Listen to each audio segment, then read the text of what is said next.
Hello guys, welcome back. My self Bhanu अधिकारी and वो घड़ी आ गई जिसका आप सबको इंतजार था। हाँ, मुझे भी था थोड़ा बहुत। न्यूमेरिकल्स आप लोगों के हो नहीं रहे थे और हम लोग धुआंधार तैयारी कर रहे थे।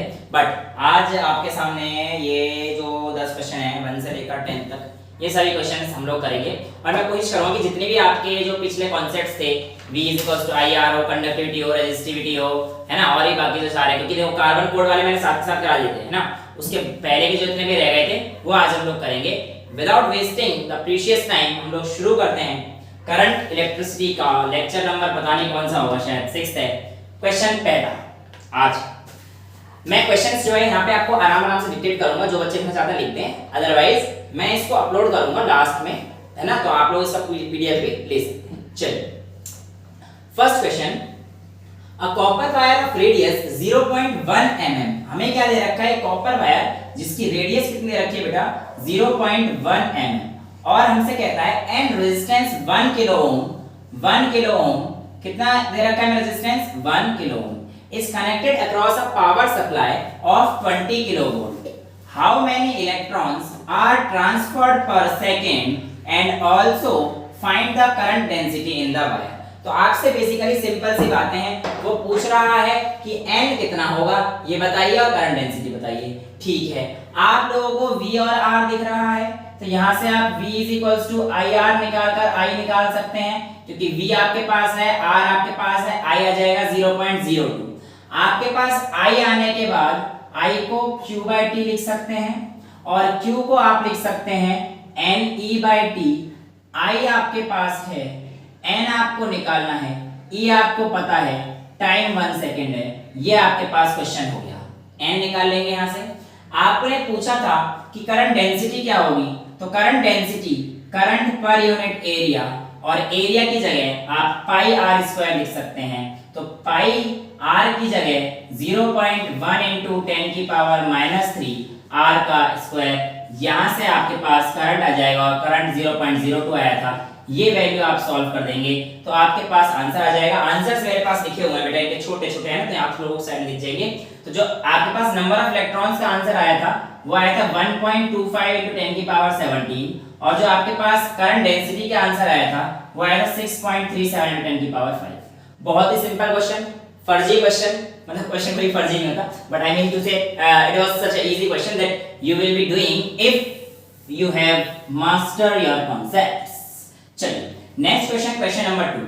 N arc lamp operates at 80 volt 10 ampere. 80 volt 10 ampere. Suggest a method to use it with a 240 volt DC source. Suggest a method to use it with 240 volt DC source.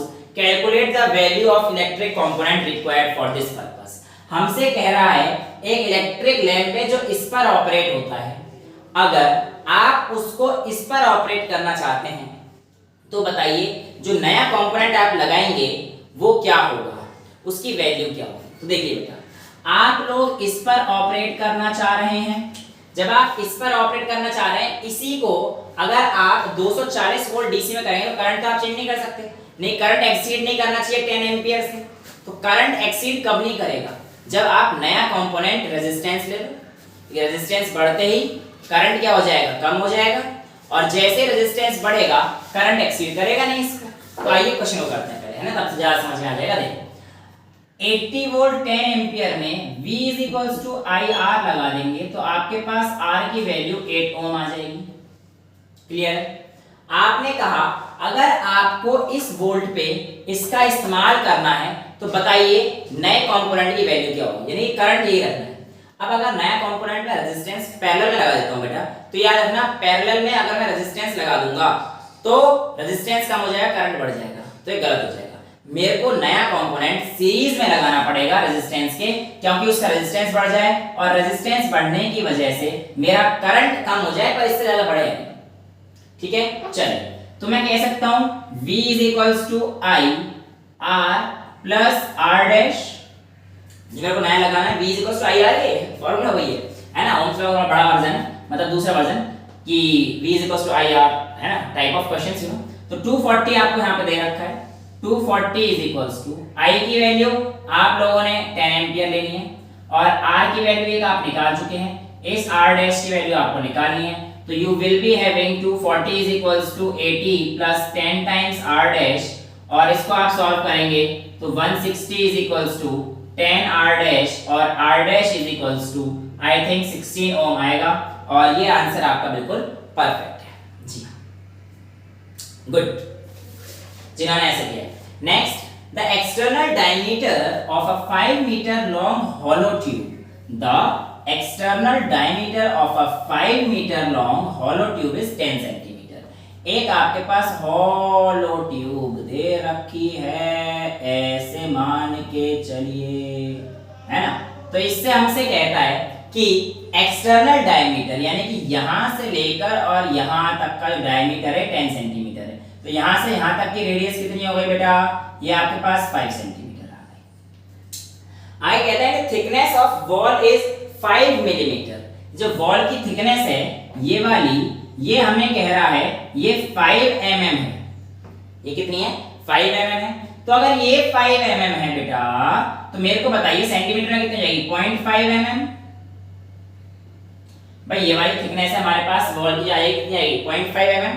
अब रिमेनिंग स्पेस कितना हो जाएगा आपके पास पूरे circle में से, आप कहेंगे सर 5 सेंटीमीटर टोटल, उसमें से मैं थिकनेस हटा देता हूं माइनस 0.5 सेंटीमीटर पे, जो आपके पास 5 मिलीमीटर है इसमें आप सेंटीमीटर कन्वर्ट करेंगे तो 0.5 मिलीमीटर, और जो रिमेनिंग स्पेस आ जाएगा वो आप क्या करेंगे, 5 में से 0.5 हटा देंगे तो आपके पास कितना आ जाएगा, 4.5 सेंटीमीटर, है ना। अब आपके पास एरिया निकालने का तरीका याद है, ऐसे हॉलो ट्यूब, हॉलो सिलेंडर का कैसे निकालते थे, हॉलो सर्किल का, पाई r2 square minus r1 square, याद है ना।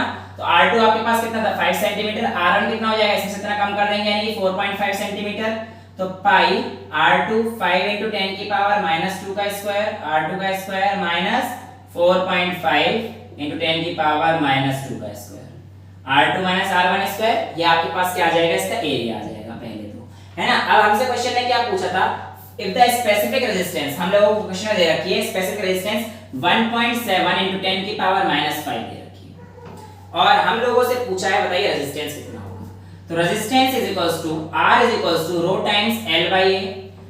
लेंथ हमें रखी थी 5 मीटर लॉन्ग वायर, तो आप L की जगह 5 रख दीजिए, एरिया की जगह ये वैल्यू रख दीजिए, और रेजिस्टिविटी की वैल्यू रख दीजिए, तो आपके पास इसका रेजिस्टेंस आ जाएगा, और जो इसके रेजिस्टेंस की वैल्यू आएगी वो आएगी आपके पास 5.7 into 10 की पावर माइनस 5 आ रही है, 5.7 into 10 की पावर माइनस 5 ओम, ये आपके पास फाइनल आंसर आएगा। बेटा मैं ना इन सब चीजों को आपको बता सकता हूं, है ना। मैं इसको कैलकुलेशन में करूंगा, वीडियोस बहुत लंबी बन जाएंगी, वो कैलकुलेशन सॉल्व करते करते, तो आई डोंट वांट कि आपको कीमती टाइम ना वेस्ट भी हो, है ना। जब आपको पता है कैलकुलेशन करनी तो आती है यार, 2 3 या 6 थोड़ी पढ़ाऊंगा मैं तुम लोगों को, कुछ तो बख्श दो, है ना।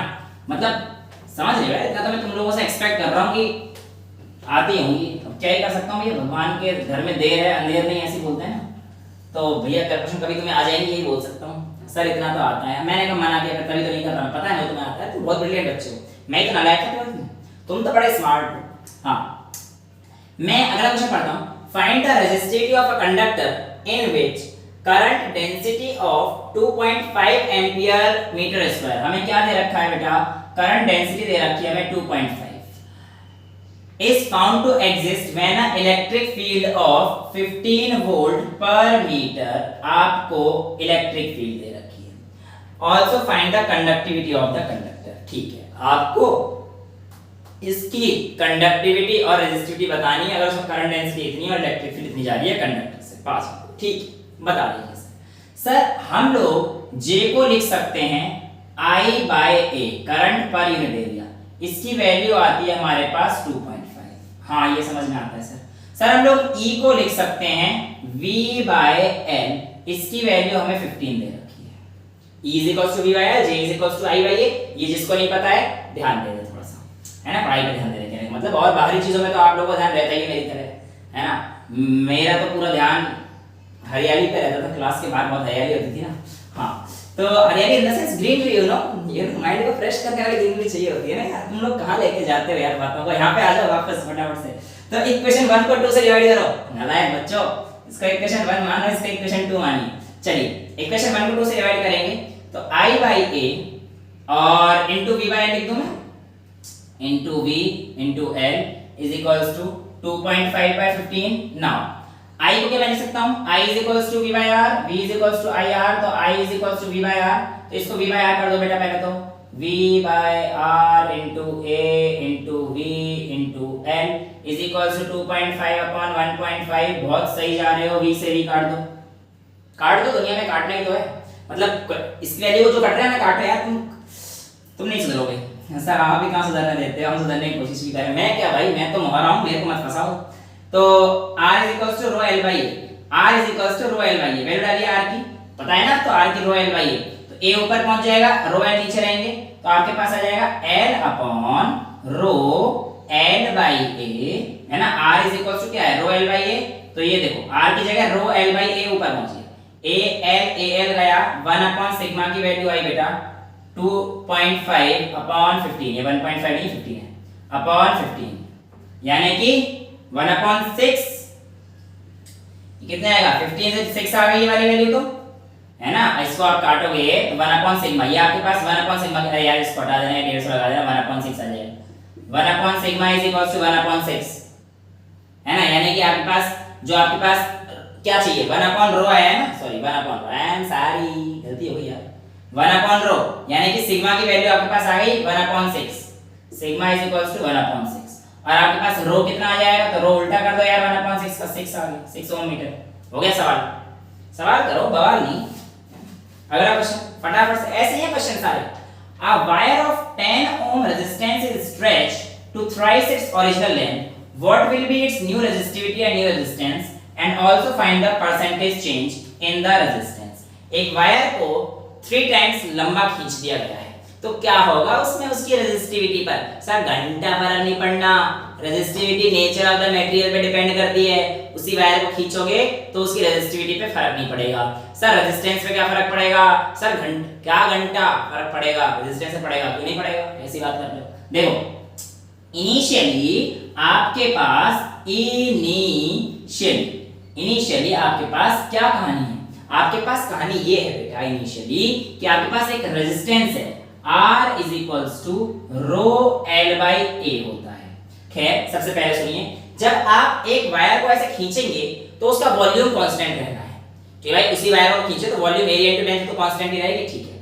आपके पास पहले उसकी लेंथ L थी और उसकी एरिया A था, जो वॉल्यूम था, जब आपने इसको 3 टाइम्स खींच दिया पर ये कांस्टेंट ही रहेगा ना, यानी कि L डैश और A डैश ये तो कांस्टेंट ही रहेगा ना, बिकॉज़ वॉल्यूम रिमेंस कांस्टेंट, भाई वॉल्यूम तो कांस्टेंट रहना है, तो इसलिए आपके पास जो L into A है वो आपके पास L डैश कितना करा आपने 3L और A डैश आप ऐसे रखिए, यहां से आपके पास A dash upon A L by 3L is equals to A dash upon A की वैल्यू आ जाएगी, कोई दिक्कत, ठीक है। अब हम लोग करते हैं R1 अपॉन R2, R1 हमारे पास पहली कंडीशन जो कि हमारे पास ये आएगी रो L by A, और R2 हमारे पास सेकंड कंडीशन जो कि आएगी रो L dash by A dash, clear है।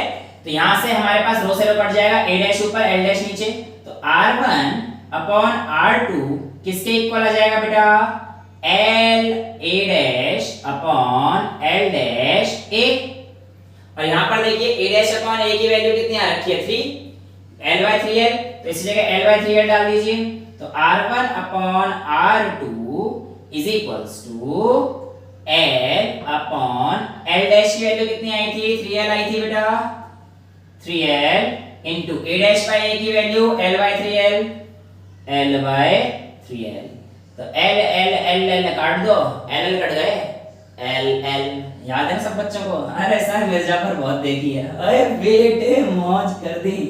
R1 upon R2 is equals to 1 upon 9, तो ठीक है बेटा, आपके पास R2 की वैल्यू कितनी आ जाएगी, R2 is equals to 9 times of R1।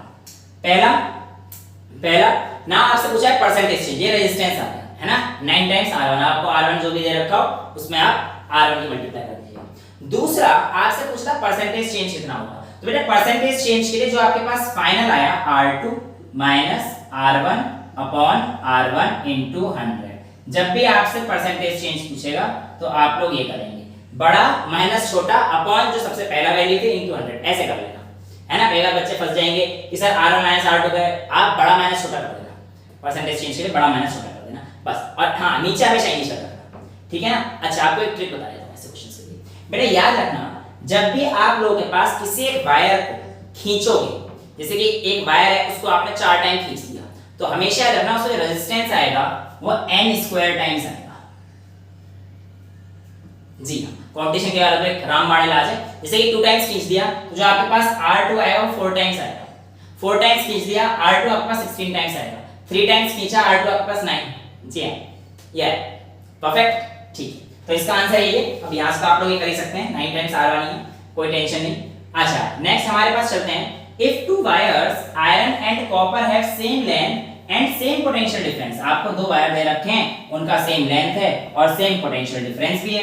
2 wire हैं, सेम लेंथ के हैं, same potential difference and same current flows through them, current भी सेम जा रहा है, इसका मतलब उनका रेजिस्टेंस सेम है। भाई जब V और I सेम है, इसका मतलब R1 और R2 सेम है, 2 वायर के, हमें ये पता पड़ेगा कि V और I सेम है, तो हमारे पास R1 और R2 सेम है, ठीक है सर, मान लिया।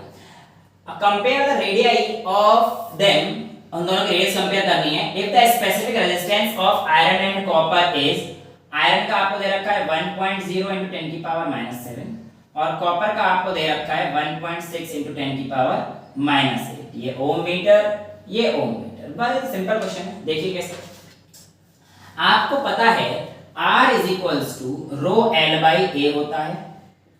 ये R आयरन का मान लीजिए, ये किसका दे रखा था 10 की पावर -7, फिर गलत हो जाएगा क्वेश्चन में, फिर तुम कमेंट आएंगे।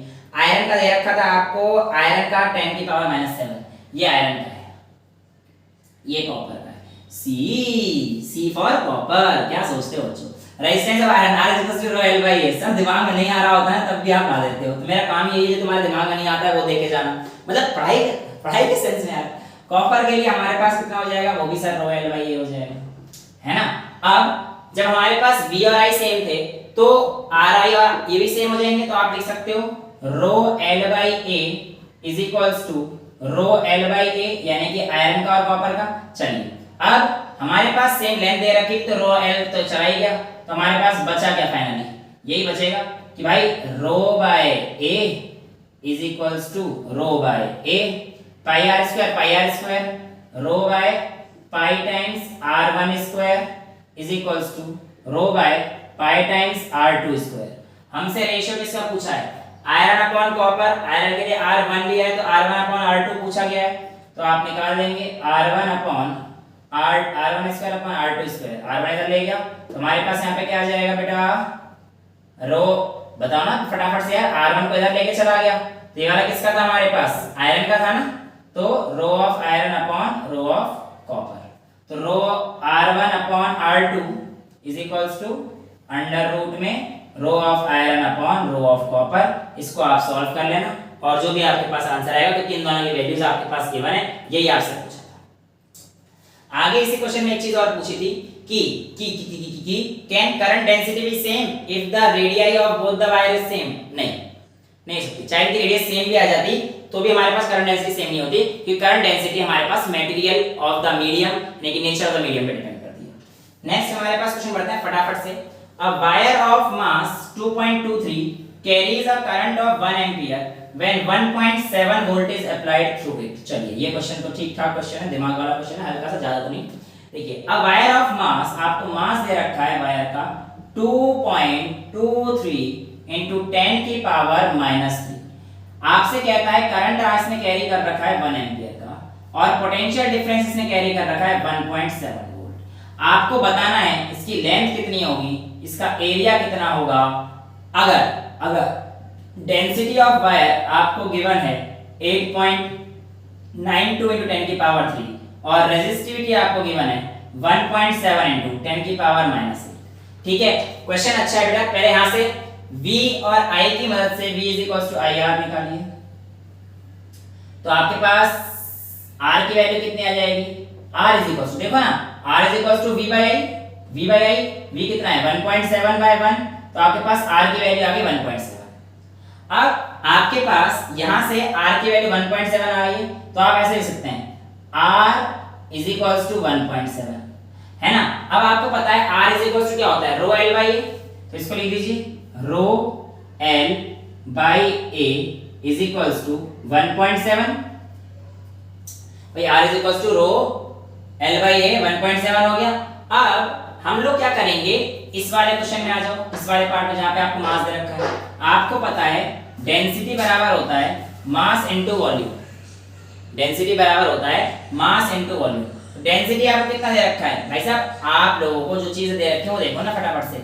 मास upon volume, volume density is equals to mass upon volume, माफ कीजिए, तो मास अपॉन वॉल्यूम, वॉल्यूम क्या हो जाएगा, area into length is equals to mass upon में डेंसिटी। भैया A इंटू एल करेंगे तो मास अपॉन डेंसिटी आ जाएगा। तो यहाँ पर हमारे पास इतना सा सिंपल सी चीजें हैं, ये तो बहुत ही नॉर्मल सी चीजें हैं। अब ध्यान सुनना है, कोई दिमाग नहीं लगाना, आप लोगों ने एक छोटा सा दिमाग लगाना है। क्या, L bye A 1.7 by rho, L bye A is equals to 1.7 by rho. Rho की वैल्यू आपको गिवन है 1.7 into 10 की पावर -8। ठीक है सर, ये आ गया समझ। तो यहाँ से 1.7 से काट दीजिए तो आपके पास L बाई A की वैल्यू कितनी आ जाएगी, 10 की पावर 8, है ना, ये आपके पास आ गई। अच्छा यहाँ पे देखिए A by L is equals to m into d, density भी गिवन है और आपको मास भी गिवन है, डेंसिटी भी गिवन है और मास भी गिवन है। तो आपके पास ये वैल्यू आएगी 2.23 into 10 की पावर -3 अपॉन डेंसिटी आपको कितनी गिवन है बेटा, 8.92 into 10 की पावर 3। समझ आता है इतना? ठीक है। अब इसको जब आप सॉल्व करेंगे तो आपके पास आएगा समथिंग, मेरे हिसाब से जो याद, जहां तक मेरे को था, I am not sure about this, but 25 into 10 की पावर -8 आ जाता है, आ जाता है। हाँ इतना याद है। तो A into L आपके पास ये है m by d की वैल्यू है। अब इस इक्वेशन को फर्स्ट मान लीजिए, इस इक्वेशन को सेकंड मान लीजिए और मल्टीप्लाई कर दीजिए इक्वेशन फर्स्ट और सेकंड को, यानी कि इस वाली साइड को और इस वाली साइड को, तो आपके पास क्या आएगा देखिए, A into L इसका into L by A is equals to, जब आपने इधर मल्टीप्लाई किया तो राइट हैंड साइड मल्टीप्लाई होंगे बेटा 10 की पावर 8 into 25 into 10 की पावर -8, ये तो गया। तो आपके पास A से A भी गया, L स्क्वायर की वैल्यू आ जाएगी बेटा 25 और यहां से आपके पास L की वैल्यू आ जाएगी 5 मीटर। L की वैल्यू आ गई, L की वैल्यू यहां पे पुट कर दीजिए, A की वैल्यू आ जाएगी 5 into 10 की पावर -8, जो कि आपका आंसर हो जाता है। नेक्स्ट क्वेश्चन की तरफ हम लोग बढ़ते हैं अपने। अच्छा क्वेश्चन ये कहता है 1 metre long metallic wire is broken into 2 unequal part. एक वायर है, हमने उसको 2 अनइक्वल पार्ट में हमने काट दिया है। क्या पूछता है हमसे, कहता है the part P is uniformly extended into other wire R। P part को यूनिफॉर्म एक्सटेंड कर दिया R में। ठीक है सर, देखो आपसे पूछा है length of R is twice the length of P and the resistance R is equal to Q. Find the ratio of the resistance P and R and also find the ratio of length P and Q. Question थोड़ा अटपटा सा लगा है, बहुत simple है। देखो हमसे पहले step by step 1 metre long is broken in two parts P and Q। 1 metre long wire को P and Q में बांट दिया। ठीक है, मैंने मान लिया let the length be LP और LQ। लेंथ P वाले का P और Q वाले का Q। तो जो LP का रेजिस्टेंस आएगा वो RP और LQ का जो रेजिस्टेंस आएगा वो हमारे पास कितना हो जाएगा, RP और RQ, है ना, समझ गए ना भाई, इसका रेशियो हमारे पास ये आ जाएगा। ठीक है, आपसे कहता है P को, जो हमारे पास P वायर था, इस वाले लेंथ है P वाला जो वायर था, इसको हमने और तोड़ दिया और इस तरीके से तोड़ दिया कि हमने दूसरा वाला बना दिया इसमें से R, और जो R है वो ट्वाइस द लेंथ है P का। दूसरे वायर लिया, उसमें हमने कहा कि R जो है, R जो हमारे पास LP है, ये ट्वाइस जो हमारे पास LR है, सॉरी जो नया वायर है वो twice the length of LP है, हमसे ऐसे बोल रहा है। अब चाहे आपने कुछ भी करा हो भाई, वॉल्यूम तो सेम रहना है, वॉल्यूम कांस्टेंट रहना है, तो आप कह सकते हैं length of wire P into area of P will be equals to LR into AR। तो यहां से आप करेंगे तो क्या मिलेगा आपको, LP into AP is equals to 2 times LP into AR। तो यहां से आपको बेटा मिल जाएगा AR upon AP, AR upon AP is equals to 2LP AR upon AP। अच्छा, LP upon 2LP, LP upon 2LP मिल जाएगा ना। तो AR अपॉन AP कितना मिल गया आपको, 1/2, AR अपॉन AP 1/2। अब हमारे पास इसका जरा वो निकालिए resistance R of R upon R of P is equals to R is equals to rho L by rho LR by AR upon rho LP by AP। Rho same है, rho से रो गया क्योंकि वायर सेम है, तो हमारे पास are are upon RP कितना आ जाएगा बेटा, फटाफट से बताओ। एपी ऊपर L R AP upon A R LP. L R कितना था 2 टाइम्स एलपी, तो यहां पर डालिए 2 टाइम्स एलपी और एपी अपॉन ए आर 2 हो जाएगा 1 upon 2 A R upon AP, तो ये 2 हो जाएगा एपी अपॉन ए आर। ठीक है ना, तो इसको जगह मैं 2 लिख सकता हूं, एलपी से एलपी कट गया तो आर आर अपॉन आरपी ये कितना आ गया बेटा 4:1। आर आर अपॉन आरपी कितना आ गया 4:1। अब हमसे कहता है कि जो आपके पास आर है ये क्यू के equal, resistance of R is equal to Q, तो आप इसी जगह लिख सकते हो R Q upon RP is equal to 4:1। हमसे पूछा था आरपी अपॉन आरक्यू कितना हो जाएगा, तो आप लोग कहोगे सर आरपी अपॉन आरक्यू हमारे पास आ जाएगा 1:4 यानी कि 1/4, और लेंथ ऑफ द वायर पूछा था P अपॉन Q, ये RP अपॉन RQ इसके भी इक्वल है, तो ये भी 1/4। क्लियर है इतना। नेक्स्ट क्वेश्चन की तरफ बढ़ते हैं, वीडियो थोड़ी सी लंबी हो गई है आई नो, कोई दिक्कत नहीं यार, पढ़ लो क्या फर्क पड़ रहा है। नेक्स्ट है हमारे पास दोनों क्वेश्चन है, छोटे छोटे से हैं। 1/4 इसका आंसर खत्म। A rheostat has 100 turns of a wire of radius 0.4 millimetre, find its resistance if diameter of each turn is 3 centimetre and resistivity is 4.2 10 की पावर -7। ठीक है, आप लोगों को कुछ भी नहीं करना, रेजिस्टेंस निकालना है। R is equals to rho L by A। याद रखिएगा जब भी आपको नंबर ऑफ टर्न्स दे दें तो आप इस L को 2 पाई R लिखकर नंबर ऑफ टर्न से मल्टीप्लाई कर दीजिएगा। जैसे 100 टर्न है तो ये कर देंगे और एरिया को पाई R स्क्वायर रखेंगे।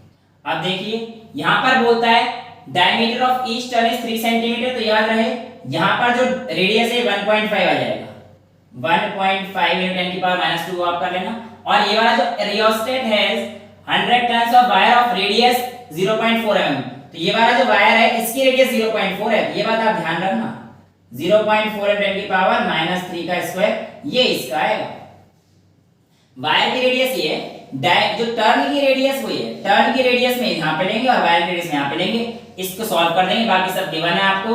रेजिस्टिविटी आपको कितना दे रखा है 4.2 × 10 की पावर -7, और आपके पास number of turns n is equals to 100 है, तो आपके पास जब सॉल्व करेंगे तो रेजिस्टेंस आ जाएगा 7.875 ओम। लास्ट क्वेश्चन, क्वेश्चन नंबर 10 की तरफ बढ़ते हैं फटाफट से बेटा। कहता है size of a carbon block is 1 × 1 × 50 centimetre, find the resistance between two opposite square faces and between two rectangular faces, two opposite rectangular faces if the resistivity of carbon is 3.5 × 10 की पावर -5। बेटा इसमें कुछ भी नहीं करना है, तो बहुत सिंपल क्वेश्चन है, लास्ट से डाला था क्योंकि बच्चे टू ऑपोजिट स्क्वायर फेसेस में कंफ्यूज ना हो जाए, उसमें दे रखा है। देखो अगर LBH दे रखा है, देखा दो सेम साइड कौन सी है, वो स्क्वायर की साइड आ जाएगी, तो बस R is equals to rho L by A। Rho की वैल्यू आपको गिवन है 3.5 × 10 की पावर -5 अपॉन इनटू L। अब L कौन सा लेंगे, स्क्वायर के लिए बेटा वैल्यू लेंगे आप 1 × 1 × 5 है, तो उसके लेंथ हो जाएगी आपके पास 50, मतलब जो 50 दे रखी है 50 × 10 की पावर -2, और एरिया लेंगे साइड का स्क्वायर, स्क्वायर की साइड का 1 × 1। लेकिन अगर यही काम आप लोग रेक्टेंगल के लिए करेंगे तो L × B में आपके पास 50 नीचे आ जाएगा बेटा, तो वहां पे जब R ये स्क्वायर फेसेस के लिए आ गया, रेक्टेंगुलर फेसेस के लिए आ जाएगा रो L बाई A, तो ये हो जाएगा सेम एक चीज आ जाएगी, बस यहाँ पे आ जाएगा 50 और यहाँ पर आ जाएगा 1, ये आ जाएगा इसके लिए। ठीक है, तो जो आपके पास आंसर आएगा स्क्वायर के लिए मैं लिख देता हूँ, रेजिस्टेंस फॉर स्क्वायर 0.175 ओम आया है, और इसके लिए जो आपके पास आया रेक्टेंगुलर के लिए 7.0 × 10 की पावर -5 ओम आया है। ठीक है, तो आई होप आप लोगों को सारे क्वेश्चन समझ में आ गए। अगर आप इन क्वेश्चन को कर लेंगे तो हम लोग नए चैप्टर में भी तो नए एक्सरसाइज को लेके आएंगे, है ना, रिलेशन बिटवीन करंट डेंसिटी और ये सब वगैरह वगैरह, I is equals to N इन सब के बारे में। I hope you enjoy the lecture, थोड़ा लंबा हो गया कोई दिक्कत नहीं, क्वेश्चन की प्रैक्टिस करते रहिए, बाद में फिर मिलेंगे। Till then bye, take care, thank you so much.